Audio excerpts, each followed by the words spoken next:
నమస్తే. ఇన్నాళ్ళు నన్ను సపోర్ట్ చేస్తూ, ఎంకరేజ్ చేస్తూ మీ ప్రేమని నాకు అందిస్తున్న ప్రతి ఒక్కరికి కృతజ్ఞతలు. అలాగే ఈ వీడియో కూడా ఖచ్చితంగా మీకు ఉపయోగపడుతుంది. లైక్, షేర్ అండ్ సబ్స్క్రైబ్ చేసి మీ సపోర్ట్‌ని నాకు అందించండి. అలాగే ఈ వీడియో పట్ల మీకున్న అభిప్రాయాన్ని కామెంట్ సెక్షన్‌లో కామెంట్ చేసి తెలియజేయండి. ఇప్పుడు వీడియోని చూద్దాం. నమస్తే, వెల్కమ్ టు అవర్ ఛానల్. నేను పద్మిని. ప్రస్తుతంతో పాటు ప్రముఖ ఆధ్యాత్మికవేత్త, జ్యోతిష పండితులు, అమ్మవారి సేవకులు, దత్త గణపతి ఉపాసకులు మురళీధర శర్మ గారు మనతో పాటు ఉన్నారు. మాట్లాడదాం. నమస్కారం అండి. మహాదేవ శ్రీమాత్రే నమః. మురళి గారు, ఈ సంవత్సరంలో వచ్చేటటువంటి ఆఖరి అమావాస్య అయితే గ్రహణంతో వస్తోంది. భారతదేశంలో కనిపించినప్పటికీ గ్రహణంతో వస్తోంది అమావాస్య. పాల్గొన అమావాస్య సోమవారం వస్తోంది కాబట్టి సోమావతి అమావాస్యగా రాబోతోంది. దీని వైశిష్ట్యాన్ని అలాగే ఆ రోజున ఎలా వినియోగించుకోవచ్చు? మరి గ్రహణం ఉంది కదా, ఒక ఇంత భయభ్రాంతులకు కూడా గురవుతున్నారు జనాలు. ఏమవుతుందో ఏంటో మనకి లేదు కాబట్టి దానికి పెద్దగా మనం పట్టించుకోవాల్సిన అవసరం లేదు కదా. చెప్పండి మురళి గారు. అయితే ప్రతి అమావాస్య కూడా ఒక నామం అనేటువంటిది ఉంటుంది మన సంప్రదాయంలో.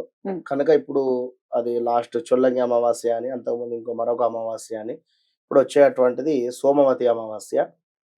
దీనికి అసలు సోమవతి అమావాస్య రోజు ఏం చేయాలి అనేటువంటి విషయాన్ని చూసుకున్నట్టయితే ఒక్కసారి శివపురాణంలో మనకు క్లియర్గా ఈ యొక్క దక్ష యజ్ఞం జరిగేటువంటి సందర్భం కానీ, దక్షుడు యజ్ఞం చేసేటువంటి సందర్భంలో వాస్తవానికి ఈ యొక్క మన మహాదేవునికి, శివునికి ఉన్ను సతీదేవికి పిలుపు అనేది అక్కడ ఉండదు. ఆ విషయము ఈశ్వరునికి తెలిసినప్పటికీ కూడా ఏమీ మాట్లాడకుండానే ఉంటాడు, మౌనంగానే. కానీ తన తండ్రి చేసేటువంటి ఆ యొక్క యజ్ఞానికి తను వెళ్ళాలి అనేటువంటి కుతూహలంతో వెళ్ళిపోతుంది సతీదేవి. వెళ్ళిపోయిన తర్వాత అక్కడ ఏమిటి, అందరూ ఉంటారు అక్కడ. చంద్రుడు కూడా అక్కడే ఉంటాడు, ఏది ఆ యొక్క కార్యక్రమంలోనే. ఎవరు కూడా ఈమెను పట్టించుకునేటువంటి సందర్భము ఉంటుంది అక్కడ. ఎవరు కూడా పట్టించుకోకుండా ఉండేటువంటి సందర్భానికి ఎంతో బాధపడిపోయి అక్కడ జరిగేటువంటి హోమగుండంలో ఆహుతైపోతుంది.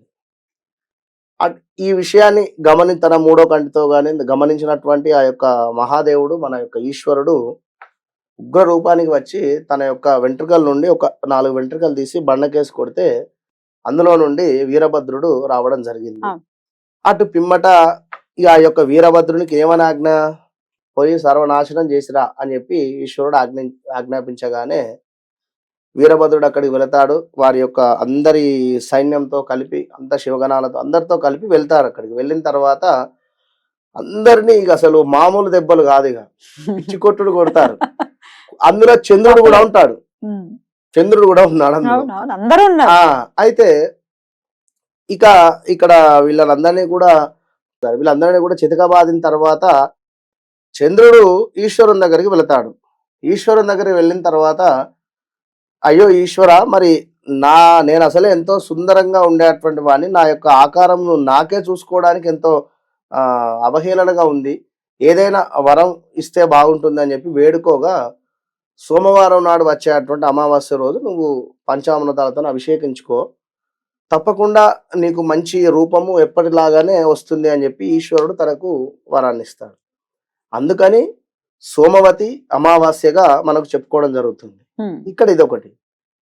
ఇక్కడ వాస్తవానికి ఇక్కడ ఏమవుతుంది, మన సతీదేవి ఆహుతి అయిపోయిన తర్వాత ఈశ్వరుడు వాస్తవానికి వీరభద్రుని పంపిస్తాడు. అయినప్పటికీ కూడా తను అయ్యో సతీ అని చెప్పి, వాస్తవానికి ప్రేమికులు అంటే నిజంగా రాధాకృష్ణుల బొమ్మనే ఎక్కడైనా కూడా పెట్టడం జరుగుతుంటుంది. కానీ వాస్తవానికి మొట్టమొదటి ప్రేమికులు అంటే శివుడు, పార్వతి. 100% కూడా పార్వతీదేవి శివుడిని ప్రేమించినట్టుగా అసలు ఎవరిని ప్రేమించలేరు అని అనిపిస్తుంది. ఇక్కడ ఈశ్వరుడు కూడా సతీదేవి మరణించిన తర్వాత సతీ అని చెప్పి అక్కడ తన భస్మాన్ని తీసుకొని రాసుకుంటూ అక్కడే ఉంటాడు.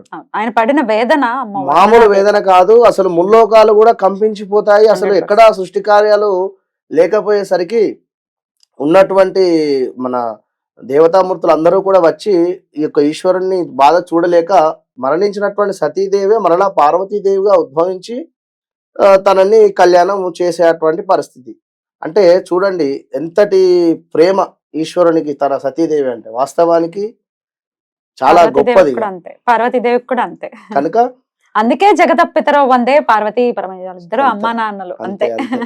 అద్భుతం. ఇక ఈ విధంగా చంద్రునికి ఆ యొక్క ఈశ్వరుడు ఇచ్చినటువంటి వరాన్ని మనము కూడా వినియోగించుకుంటే మంచి ఫలితం ఉంటుంది. అయితే ఎలా చంద్ర సంబంధిత దోషాలు అని కానీ, లేదా మనకు స్కిన్ రిలేటెడ్ ఇష్యూస్ ఉన్నా, లేదా భార్యాభర్తలలో కలహాలు ఉన్నప్పటికీ వివాహం జరుగుతలేదు అనేటువంటి వారికి ఎలాంటి ఉద్యోగంలో సమస్య ఉన్నప్పటికీ కూడా మీరు సోమవతి అమావాస్య అనేటువంటిది చాలా అంటే చాలా విశేషమైనది. Right.